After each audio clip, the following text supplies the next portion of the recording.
Welcome to the RePsychled podcast, where we discuss everyday issues from a mental health perspective. We are your hosts, Dr. Rashonda Strickland, Dr. LaFanya Jones-Hines, and Dr. Nichelle Wall. Now, don't get it twisted. We're not going to be your stereotypical therapist.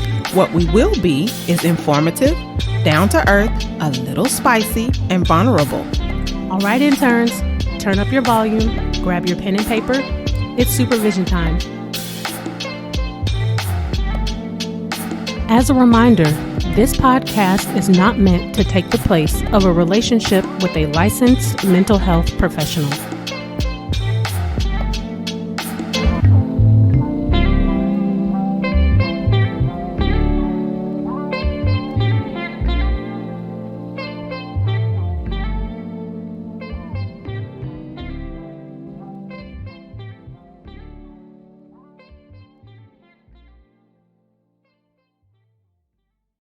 Welcome back to session 95, Holy and Horny. The mood music is brought to us by Tamla Mann featuring David Mann, and it is Heaven. I'm sorry. I was just laughing. If y'all only knew the amount of technical difficulties we are having here, you would understand. So I had to clear that little tear from my eye because It's just sad. We just try to do right. We're trying to be great out here in these streets. yeah, no, not at all. Was working fine till we got ready to record, but we're going to record today. Yes. Okay, so as Dr. Wall has already introduced, we are talking about holy and horny, and I don't think it's a definition for this. I think it's It is what it is. Yeah, it is what it is. Y'all know. Yeah. Especially y'all who've been waiting on this session. Y'all know. Because you're nasty. That's all right. In a good way. All right. So my question is to the ladies and the interns. I need y'all to make sure y'all go in on the comments and tell us what your answer is. Does horniness mean you are not holy? Off the cuff, no. Okay. So that's my unqualified answer. What do you mean unqualified? Like, I'm not explaining it. Oh, okay. Gotcha. Because I was just going to ask you to explain that. Okay. Like, that's it. No. Okay. But my qualified answer is still no, because that is an innate human function, to have a sexual drive and desire. Yes. So, I mean, that is the literal reason our species is continuing. So, with that, no. Okay. That's my response. Yeah, I agree. My answer is no and no. We physiologically are going to have responses. Now, what you do with your mind and how you choose to formulate your arousal and all that, that's when I think things can get a little dicey. And that's not something that the church explains. So people think, something is wrong with them because they're having a natural response, period. You don't even have to be thinking about anything, and your body can go into that response. Yeah, Agreed. So I agree with both ladies. And so my answer is no and no. I would also add to what the lady said. God gave us emotions. He gave us physical desires. But with our emotions, he said we can have emotions, but don't sin in our emotions. So that means that we can feel this, but it's what, like Dr. Wall was saying, it's what you do with it that's going to make it sin or not. So with me saying sin, don't think that if you respond to your physical desire that you're automatically damned to hell. However, we're not going to advocate for you to do either. That's not our job to do. You have to determine what type of relationship you want to have and what you decide to do. That's completely up to you. Absolutely. So that's not the nature of our podcast, okay? Right. Yeah. No, we're not wagging fingers and Bible thumping anyone. No. And we're not here to Absolutely not. shame anyone. Well, no, because at the end of the day, we are still flawed beings, whether we are flawed in sin or just flawed by nature. So everyone has made decisions that they go back and look at, and well, I could have done things a little bit differently. I wish I would have, could have, should have. I think literally every person on the planet at some point has said one of those versions, and I don't even think that, even in a sexual way, that's an unhealthy thing to have said, because you can always look back and like, dang, that probably wasn't the wisest or the healthiest decision for me at the time. It felt good at the time, but if I could, with the knowledge that I have now, go back and do some things differently, I would. So I don't think it's necessarily a bad thing. Yeah, the thing, when I was doing my research for this, I was wondering, like, why do people focus, or I guess church focus, so much on sex being a sin, like it's the ultimate sin, because it's not. Like, there's no rating scale of sins. Gossiping is a sin. Your behavior that comes out of anger is a sin. It's just, there are many different sins. And so we tend to magnify sex, which makes people uncomfortable with their sexuality, exploring sex, period, even when they get married. Like, we've had clients and people that we talked to before about, even after they get married, like how to come into the bedroom. Yes. I think, and I don't think this is the end all be all, but one of those reasons is it's such a secret action. It's something that's done, quote unquote, behind closed doors. We don't generally, see people on the street, just having, sexual relations, versus gossiping or, other types of behaviors. You can do those very publicly and nobody would know, be none the wiser. This is such a private act. I think it's easier to put morality on it and shame it, because it's not a public thing, and I can put my own spin and my own belief system on what I think you're doing. And that part right there gets on my last nerve. So I just think it makes it easier to judge. I also think you focus on what you can't have. So because these rules have been made up, and I'm not talking about biblical, I'm talking about, all the things that you were taught in church about sex, or the things rather you're not taught in sex about church, that it puts you in this place of restriction. And I don't know about y'all, when I go on a diet, I'm like, I want the Oreos. I want the pizza. I want all the things. Thinking about them at all. Don't even normally eat the things. But it's like, as soon as you say I can't have it, it's like unforbidden fruit. Exactly. So I think it's partly that. And then I also think that we're not properly educated about things. So there's a curiosity that is there that definitely should not be killed or anything, but we have to learn how to foster that in a healthy way. It just, us as a whole, especially here in the States, because that's where we live, we don't really communicate effectively about sex. I mean, how many of our clients are we educating at they old big age? A lot. Yeah. All of them. All of them. So I think that's another component of that. Absolutely.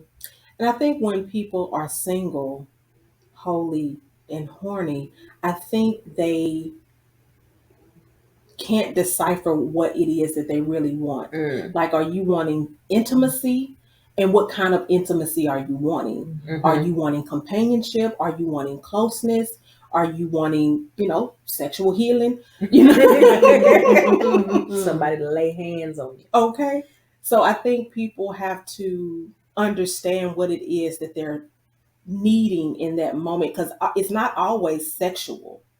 Absolutely. Yeah, I agree with that. So do you guys see then, kind of given that scenario, a difference in holy and horny married, holy and horny single? No, unfortunately.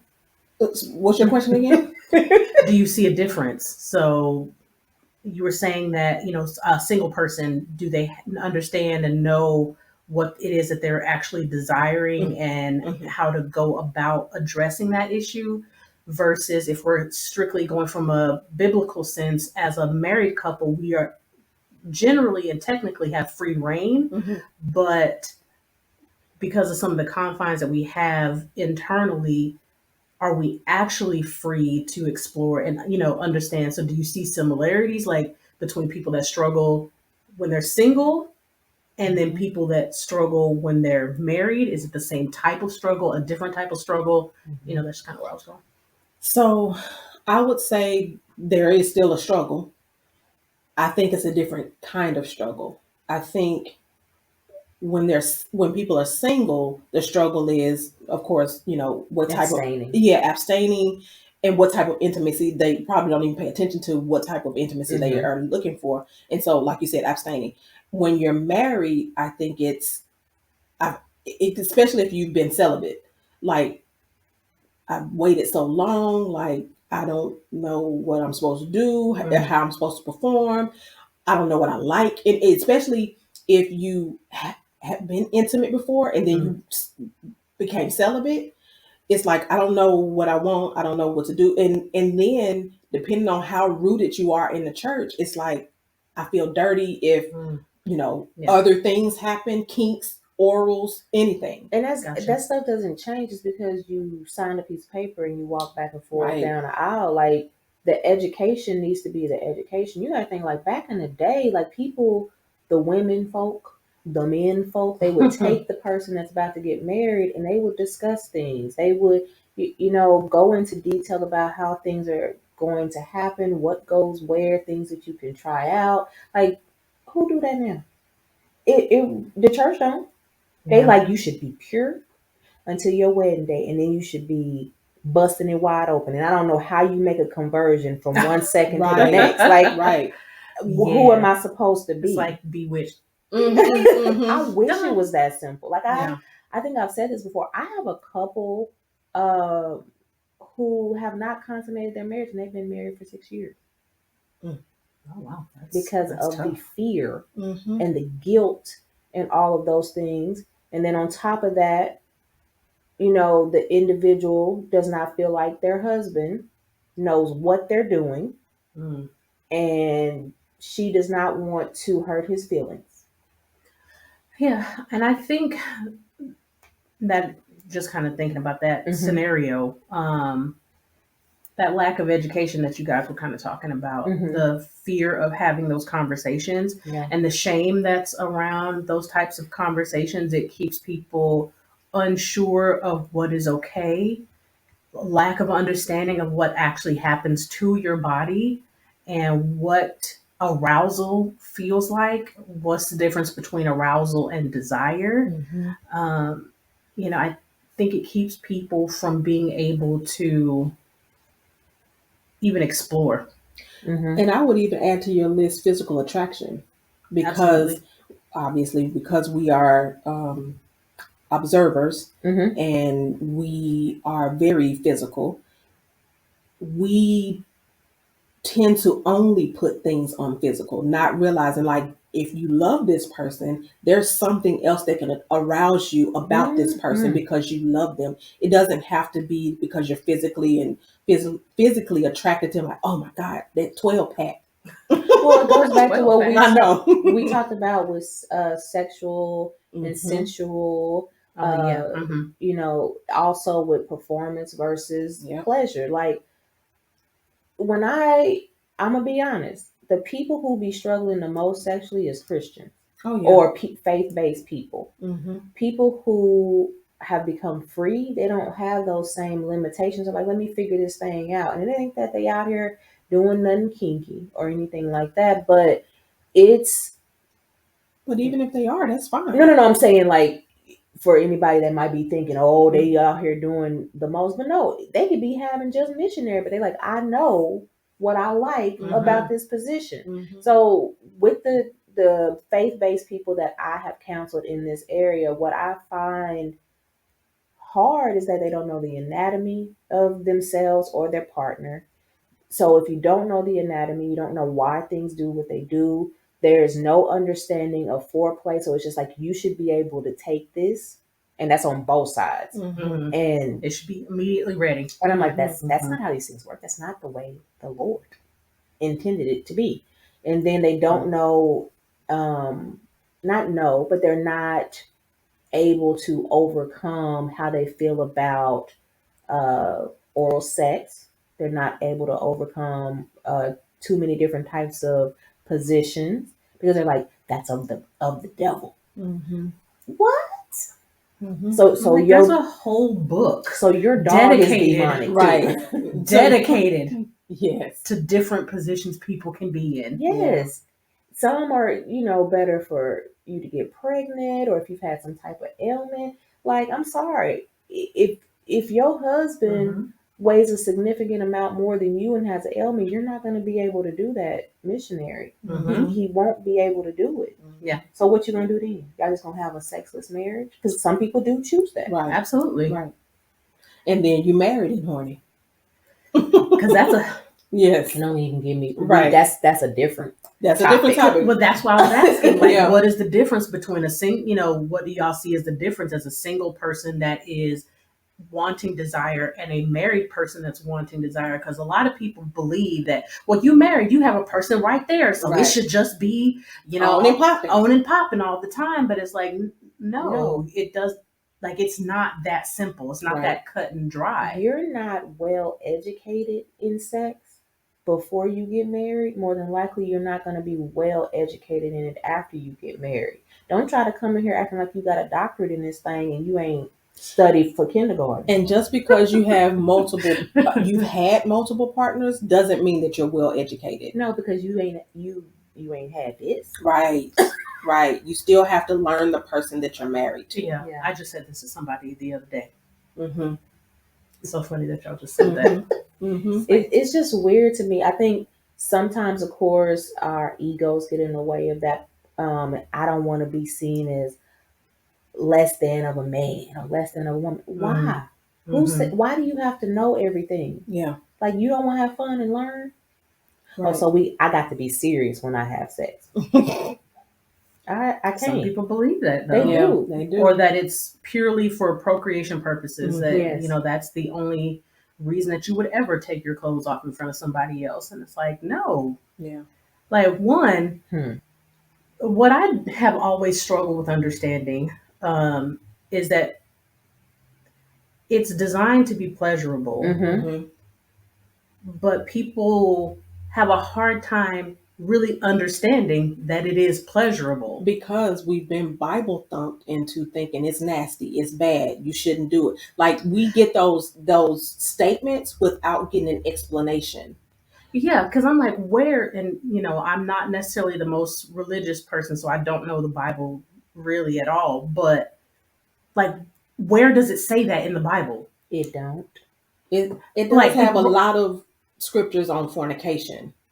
But it's not that it's bad not or it's nasty. demonizing. Yeah, there you go. Like, there's a whole Song of Solomon, Mhm. and it is so Of beautiful. love It's and and getting it in. Mhm. You know what I mean? I took a whole Bible course at Abilene Christian University on sex. I mean, So no, because people exist, so obviously, Mhm. back in those days, people was doing the do. So that's why I've always wondered, where did that thought actually come from? That it's nasty, that it's wrong, that it's, I get, The fornication. the fornication part that it, they want it preserved for a marriage, but how did that end up getting translated to shaming people? Yeah. people want to be shamed so bad. Like, I was watching something. It was probably on the TikToks, and they were going into detail about why we have Easter. And come to find out, Easter is originally a pagan, which Now we know that part. that part I knew. Because it originally celebrated spring equinox. And for anybody who is a spring baby, that is when things bloom. So Aries gang gang. it was the celebration of spring, nature, and fertility. And so because Rome, who they was the ones popping back then and taking people's stuff, the emperor or whoever, I can't think of what his name was, he decided that he no longer wanted to follow the pagan rituals. He wanted to change them into Christianity. Cool for him, but everybody else wasn't on board with that. But he's a dictator, so you're gonna get on board. So he kept the rituals, but he just changed some of the symbols. So when you think about the reason why we have the Easter bunny, bunnies multiply quickly, super fertile, and come the to egg my represents fertility. Like all of these things that we be getting down on be having meaning that don't have nothing to do with this book. Yeah. And it's important to know all your history so you can know why you do the things that you do. Yeah. And that's why I will keep saying this. My father has always told me to read my Bible for myself and gather an understanding. And if I don't, ask him. Yeah. Because some of the things that we're taught, some of the things that we're told will shame us and put us in a corner, and we don't know how to interact with anybody. Yeah. In any kind of way. Because I hate to say this because I love church. And of course I love God, Jesus, and the Holy Spirit with all my heart. But I think the church has done more damage than, of course, the Bible has described it to do. The Bible has not described it to do any damage. But the way we have interpreted the Bible and taught through our own interpretations, it is ruining people. I mean, think about the Crusades. Yeah. And we all know, based off of history, that whoever wins the war gets to tell the story. So we know how bad the Crusades are, and they won. So imagine how much worse they probably were. And y'all killed in God's name, and he didn't ask y'all to do that. Yeah. Like, you're supposed to teach. That's it. And then you allow the person to decide what they want to do. That's all you're supposed to do is teach. And that's what I'm like, what y'all teaching in Bible school? Like, y'all not, like, even if the pastor don't want to go over the pulpit and talk about sex, that's all right, cool, we got you. But Bible school, Bible study, vocational Bible school, I think you make a valid point there, because I don't think it's actually, other than when people that I've heard talk about homosexuality and fornication specifically, I don't necessarily think it comes from the pulpit. I think it comes from the congregation. It does. Yes. Like, I'm not going to say his name because I didn't ask permission, but he has actually been having me come in and speak to their congregation about sexuality and masculinity, femininity, things like that. That is the first time I've ever seen that. And I've been in church my whole life. It needs to be more of that. Yeah. Like, you can't just tell people not to have sex. But why? Right. I want to know why. Like, why? My hormones say something different. They said, hey, puberty has been hit. Yeah. Right. And then you want me to pray. Pray what though? And what am I supposed to? No action steps. Right. Like, what am I supposed to pray about? You want me to pray that God take this away from me, but I'm supposed to have it. What's going to happen when I get married? Like, I don't want him to take it away. Bring it back. Right. Run it back, Lord. What was y'all's sex education like as kiddos? Like, from parents or school? Anything. I don't mean like experience wise, because that's always going to be weird. But I mean like actual education. Into that story. Yeah, I was like definitely education wise, like whether it's from school, family, church, whoever. So I know I didn't get any from church. So, but I did not get any from my parents verbally. Okay.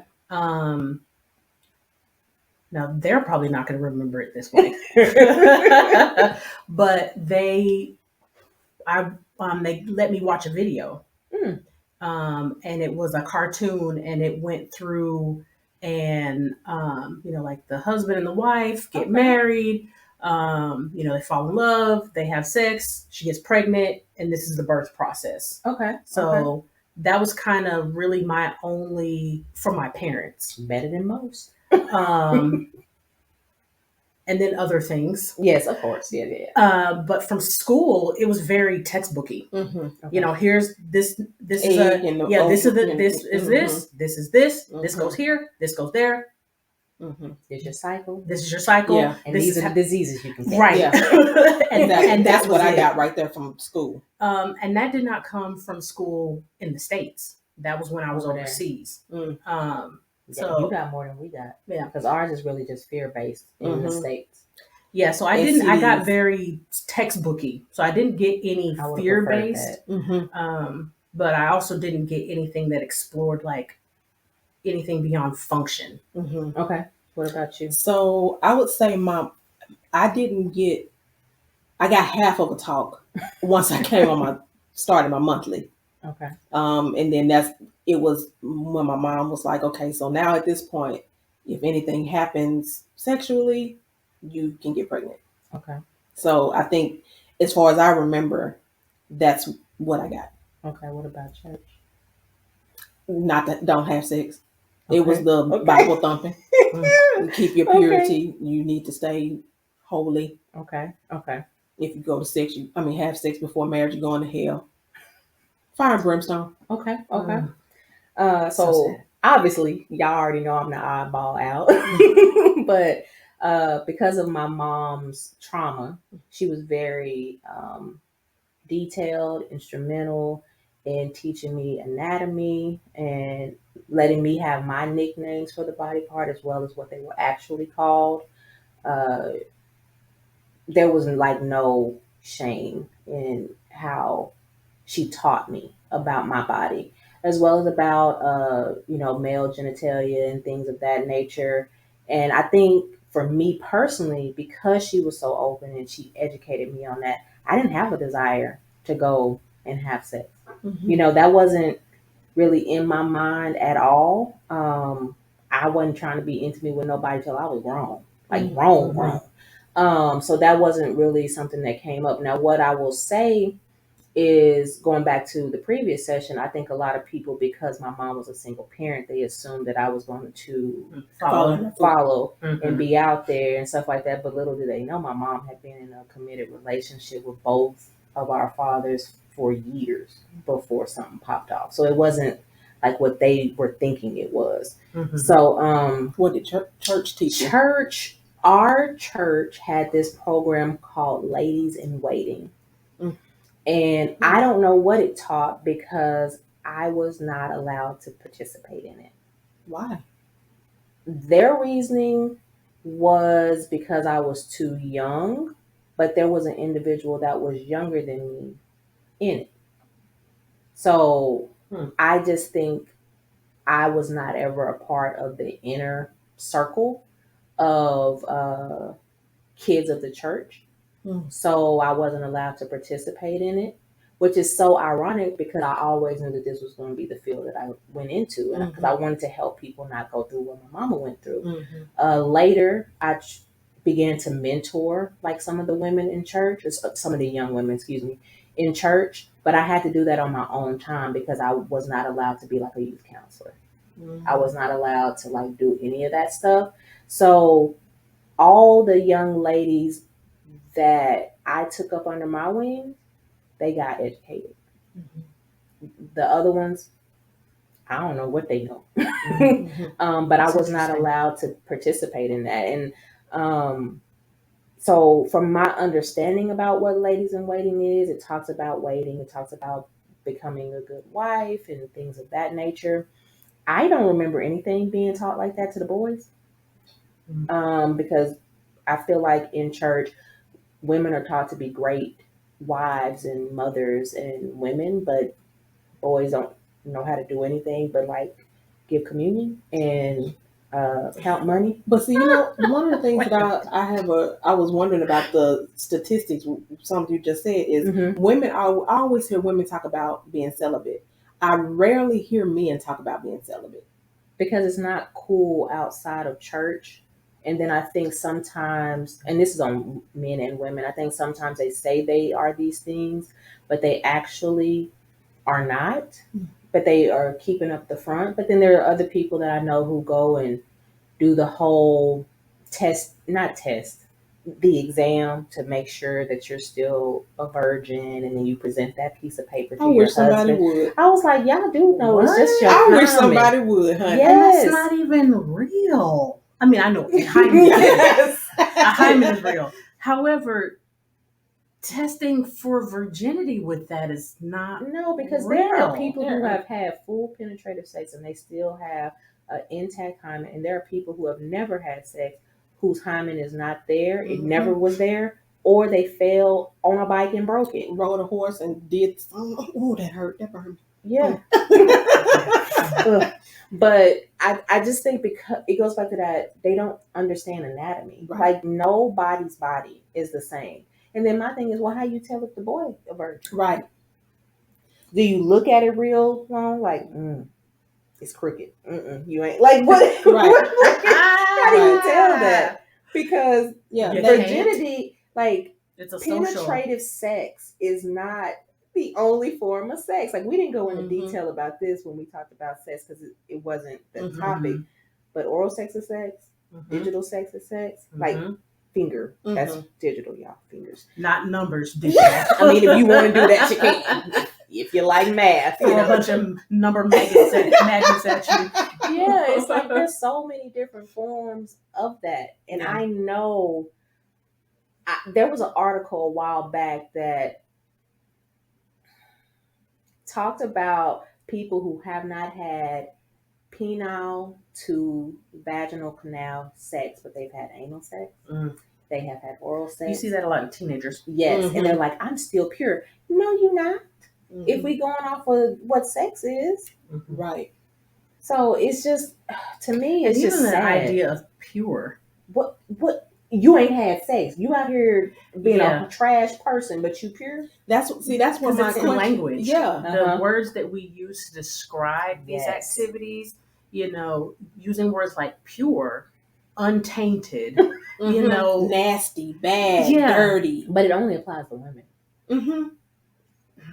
It don't apply to men. yeah. That's what it seems like. Now, of course, men, come on, give us some comments. Yeah, 'Cause- tell us. Tell us, because It's just us three women, but I do have about 7 brothers, and they didn't get the same.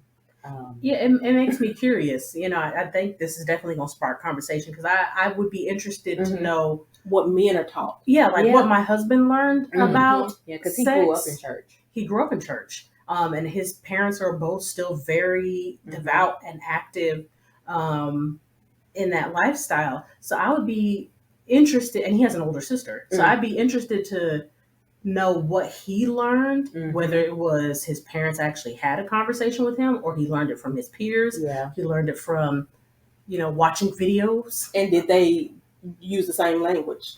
Right. Impurity Mm. With his sister versus Right. what they used with him. Right. Yeah. For me personally, and I have not birthed any children, but I have taken care of a lot of people's babies.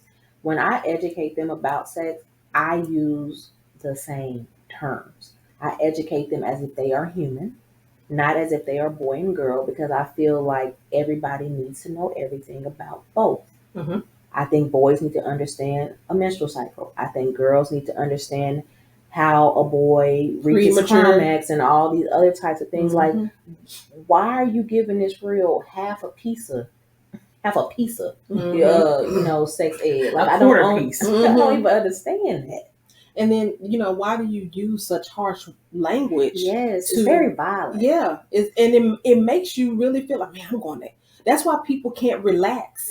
I'm going to Be hell. tense. I know, like I'm going to Yeah. hell because you look fine, and I'm saying you look fine. I'm thinking that you fine as hell, and damn, I'm about to go to hell. That too. I'm about to be damned. I know. Because that's what the word means. Exactly. Damn. And for men, especially, clients who have come in saying, hey, my wife is frigid, or she's a prude, or she don't get down like that, or I can't just walk up and do this to her.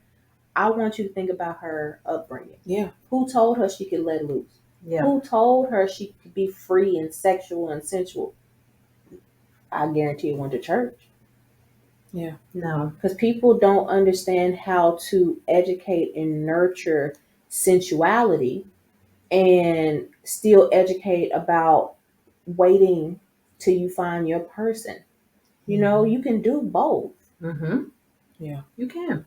And I think when you're single and Christian or believe in God, you have to determine what kind of relationship you want with God. If you want a relationship where you have a different type of connection, then you need to read your word to figure out how to get that connection with him or spirit. So that way, if you are in church and you're being damned to hell, you can be. That's not my Bible. Didn't say that sex or fornication is nasty. It just said not to indulge in it. Like, I can pray and ask God, okay, so what do I need to do, God? Because right now, I'm feeling a little itchy. I'm itching. And I would even, and I know this is, again, I'm not the most religious person and I don't know the Bible like that. But even if my thought is the Bible says don't indulge. So when I think of the word indulge, my brain doesn't tell me don't do. It tells me don't do excess. Mm-hmm. Well, even with Mary at the well, she was living with another man that was not her husband. Jesus said to her, "Go and sin no more." He didn't wag his finger at her. He didn't say nothing else. Go and sin no more. That sin because he could have probably counted on all his fingers and toes and created some more fingers and toes to count of how many sins she was probably engaging in while living with these different men. Mm-hmm. But he didn't say don't go fornicate. He said go and sin no more. That could have been don't live with them no more. Don't fornicate. It could have meant anything. Mm-hmm. Sure. But we put our own spin on stuff when we need to make sure we're reading the scripture for the context. Well, that didn't. The context. We got your back. That was a spirit. Yeah. Yeah, I agree with that. I feel it's important to read contextually. I think you have to have an understanding of what's going on. There's tons of scripture that do talk about intimacy and sexuality and things of that nature. And the scripture that's coming up, and I can't think of the exact scripture verse and chapter, and it talks about it's better to marry than to burn and different things like that. But I think you also have to realize, like, the burning that they're talking about was like this intense, like, obsession Not with sexual. damnation. No, it just, I think 1 Corinthians 7:9. It says, but if they cannot control themselves, they should marry, for it is better to marry than to burn with passion. if you can't control yourself, and then you need to marry someone that's compatible. Because if you marry someone who is the prude, you still gonna be burning. Mm-hmm. I know somebody that married for that reason. That they thought, okay, well, because I want to engage in these activities, then I'm going to marry this person. And it turned out not to be a healthy relationship. And of course, this person ended up divorcing them. But, at the time, that made sense to them, that because I don't want to live in sin, let me do quote unquote the right thing. Yeah. But there still has to be that education. Yeah. So if y'all are going to abide by that, cool. Like, people get married for a multitude of reasons. It don't just have to be for love. It can be for convenience. Yeah. But did y'all get some education before y'all walk down this aisle? Like, y'all still dumb. Like, y'all still are ignorant to your body, your partner's body, techniques, sensations. Like, if he only know how to do it one way, how does he learn how to do it better? Are you able to be vocal? Like, that don't change. Like I said before, just because you walk back and forth down the aisle and sign a piece of paper, like, you still are the same person who does not have the knowledge to have great intimate, soul stirring sex. And I think, if the church is going to be responsible for telling people not to have sex, I think they need to have the sex education for single people of, staying celibate, abstaining, and teaching and talking about why and talking about how. And it got to be more than just pray. And then I think they should have another class for newlyweds to talk about how to transition. Like that's you were hard. saying, It's like, I don't even like you like that in the morning. Stop talking to me. You know what I mean? Like when I took that class at ACU, I cannot remember what it was called because I took 3 classes there. But this particular class was taught by Eddie Parrish. So shout out to Eddie Parrish wherever he is. But they had a couple come, and this couple was one. I think the woman was Caucasian, and the man, I think he might have been Indian or something like that. But they talked about how they didn't even get to have sex on their wedding night because she was so fearful, and then he was large. So they had to do a lot of foreplay. They had to initiate sex in stages because if she's never had any type of sex and you gonna put that in her, that ain't gonna work out. And then she gonna be scared the whole marriage. So they talked about their process. Like those are the type of talks that need to be going on. And I can think of so many women that I went to school with, especially when you go to Christian schools, who had horrible first years of sex because they were like, I was a virgin. Nobody taught me anything. It was one of the most painful things I went through because if you do have an experience, it can be almost as painful as childbearing, labor sometimes I've heard from them. And you also have to think a lot of women have gone through some sort of sexual trauma. Yes. So if their first involuntary experience was aggressive and forced, then of course their voluntary experience is not going to be comfortable. Yeah. And then there's also this stigma in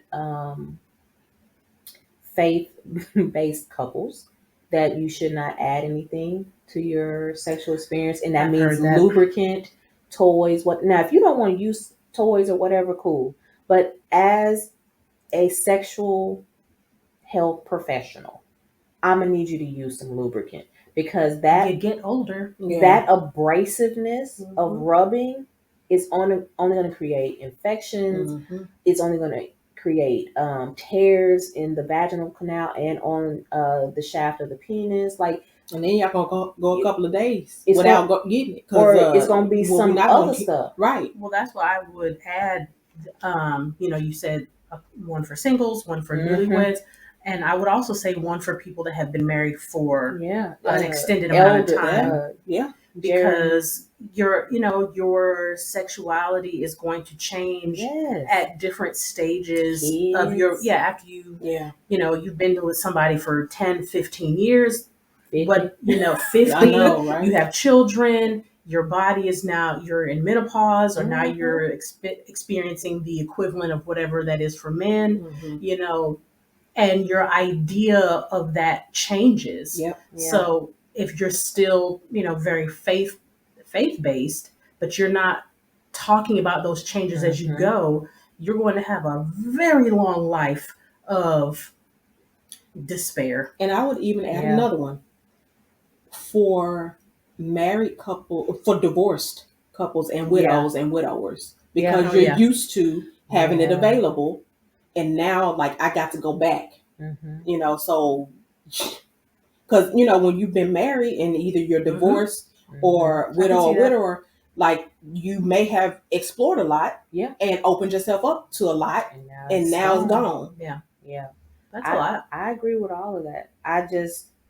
It really breaks my heart if y'all are supposed to be the chosen people of God, depending on whatever your faith is, it doesn't matter. And then you having the most horriblest, that's not a word, but I'm going to use it, sex or intimacy. Y'all don't even talk from a place of intimacy. You know what I mean? Like it's just trash. Like my bestie say, it's dumpster juice. I like that. It's dumpster. It breaks my heart a little bit. So what do y'all go ahead? What, you gonna say? No, go ahead. What do y'all think single? So we'll just stick with single right now. What do y'all think single people who are holy and horny should do? Go ahead. Well, I think part of what you said in the beginning, what is it that you're truly needing? Is it a physical release? Is it that you want to be connected, and you're looking for more emotional intimacy because you are feeling alone? So I think that's one of the first things to do is really figure out what's the source of what I'm feeling. Yeah, I agree with that. I think it goes back to the education of your body, how things function, because knowledge is power. You know what I mean? Like, if you have knowledge over things, a lot of times it's not going to affect you the same way as if you are ignorant about what's going on. Like, I know people who can, get themselves out of a lot of sexual type of situations just because they have knowledge over what's happening to their body. Like, oh, I'm headed into my ovulation time, so I need to make sure I do this. Let me make sure I set up, my homegirl time, and we can go out to brunch. Like, because they know what's happening to themselves, they can eliminate, a lot of the temptation that they are going through if they are choosing to stay abstinent or, whatever the situation is. I would also say there needs to be, the church needs to open up, and needs to be real and stop Allow being fake. People to ask questions. Yeah. And if you don't want it to be a completely open forum, that's fine. You can have a men's class where you bring in someone who's well versed in those things, whether it's a woman or a man, it don't really matter because they're going to be well versed in those things. And also do the same thing for women. Like my mom, with a lot of those young girls and my girl cousins and things like that, we would have what she called women auxiliary meetings. Where we would come and we would get to ask any questions we want to ask, talk about any experiences we had experienced. No shame. You're not going to get in trouble. Like, I've never heard that happen anywhere else. So a lot of my homegirls that grew up in the church with me, shout out to my homegirl Gabby, they got to have some of their first talks. But that's also sad to me because you didn't get to do that with your own mom, and you didn't get to do that with other people who are important to you in, the church. Yeah. Especially when you grow up, like Black people grow up in church. When you grow up in church, you go together. You know what I mean? Like, not go together. You a whole family unit. Yeah. Everybody, everything. And so it's just like, I feel like you're hiding in plain sight. I can see that. So I would definitely add to these ladies because I definitely agree with you. But I would also add to pray. I don't know why people don't pray to God and ask Him how, because like it ain't like God can't handle it. He can handle all of our stuff, And you can just talk to Him. And you can talk to Him and ask Him like, okay, God, so right now this is what's going on with me. So what do I need to do in this moment to help me get through this? And He may put it on your mind to call Dr. Wall. And it may not be for anything specific. It may not be for you to even talk about that, but He may put somebody's name across your head and be like, that's your answer. If you get that, hey, call Dr. Wall. Yeah. Call. Because then you can expose to Dr. Wall what's going on with you. Have an accountability partner so that when you are going through these moments, you got Dr. Wall and be like, hey, you know what? Let's go have some coffee. Let's go Starbucks. Let's go shopping. Let's what you do. Well, I'll come over. Let's cook or something. To distract you. I would also say if your goal is to be celibate and you're dating, if that's your goal, then you got to have some boundaries. Yes. And put that out there up front. Yes, so that they can decide. Thank you. let them know, hey, it's not gonna be spending a night. No, it's after a certain time. Right.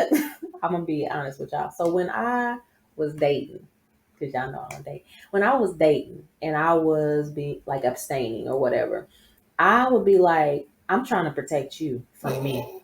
Okay? I would definitely be like, you can't be over here after this time. Don't touch me in this way. I ain't gonna touch you in this way. And I would always have, I don't know what's wrong with men, but they would always be like, no, I would never do that. I said, it ain't about you. It's about what I'm going to do to you. And so I'm trying to protect you from me. Okay? Like, I don't know why men think that it's only them. Right. I know. What'd you say? Straze. Ma.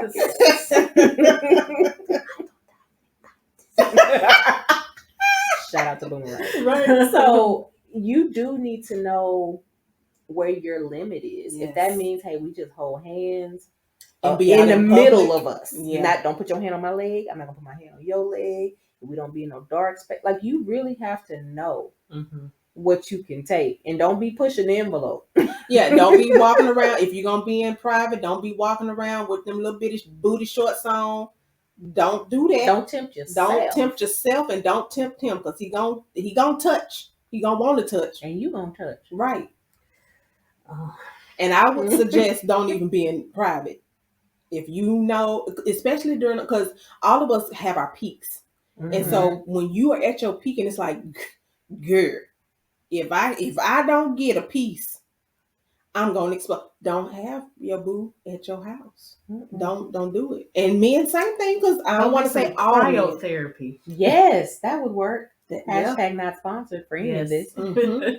But I think it goes back to that knowledge. If you know what's going on with your body, you can prevent a lot of things, because the creator is cold-blooded. The fact that you can be around your homegirls and y'all can all change each other's cycles, the fact that the pheromones that you shoot out attracts men to you, that's real. Like, there is science on that. Yeah. So the fact that you think you're going to be able to get away with tempting yourself. You be like, that man musk. Like, what is that? That's a man musk. It's like, you are very strong scented, sir. No, not funky. We're not talking about your no. armpits smell like hamburger meat. We're not talking about that. Hamburger. Or onions. We're talking about like your natural scent that comes out, like you're scenting the air. Like, we can't naturally smell it, but the attraction will come there. Yeah, that's all I'm gonna say. When it's time. Yeah, because you smell it. Yeah. Well, speaking of science, yes, there is science that even that your partner looks different to you when you're ovulating. Like, come on, neuro nerd. Yeah, so we tend to, when you're ovulating, you tend to like a much more, I can't remember if it's more masculine, traditionally masculine look, because that's more desirable for procreation. And when you're not ovulating, you tend to prefer a much more feminine look. So if your partner's looking a little meaty, married or otherwise, because if you are out here fornicating, there's some research behind that. Like, you looking a little brawny out here. So shrewd. How come your stomach is flat like that? You find yourself staring. Flat stomachs. Like, you just be looking. Like, what is going on here? How come I can see more ripples? But that's pheromones. But that's a prime example of like when men are like, why should you looking at me like that? I'm holding myself back. Like, it's all in here. It's the movie. Yeah. The movie in here. You have to stop yourself. But that just goes to say, like, I don't know anybody that's been taught that in the church. Right. How you don't know about your anatomy? Like, you don't even know what it looked like. Yeah. Every woman and man that I have ever counseled has never like looked at their genitalia that came from a faith base, religion or whatever. Like, they don't know what it looked like. I mean, men can see things, but I'm like, have you ever lifted stuff up and seeing how it's connected or how. No, it's outside my body. I see it all the time. Oh, do you? Do you? Okay. No, you don't. Stop lying. And women, you better get you a handheld mirror. Yes, and learn. Because everything do not look the same on each person. It does not look like your textbook. No. Lots of learning. Yeah. So I would say my final thoughts for the interns is know the relationship that you want with God. And if you are fornicating and you feel shame and you feel guilt, that's not a way to live. So one of two things have to happen. Pray, figure out how you can live a celibate life, or get more educated through your Bible and through sex education. I agree with that. Okay. Yep. So y'all know we always end off with a quote. But this one's going to be a little bit different this time. So our quote is coming from the Holy Bible. 2 Corinthians 5 verse 17. Therefore, if any man be in Christ, he is a new creature. Old things are passed away. Behold, all things are become new.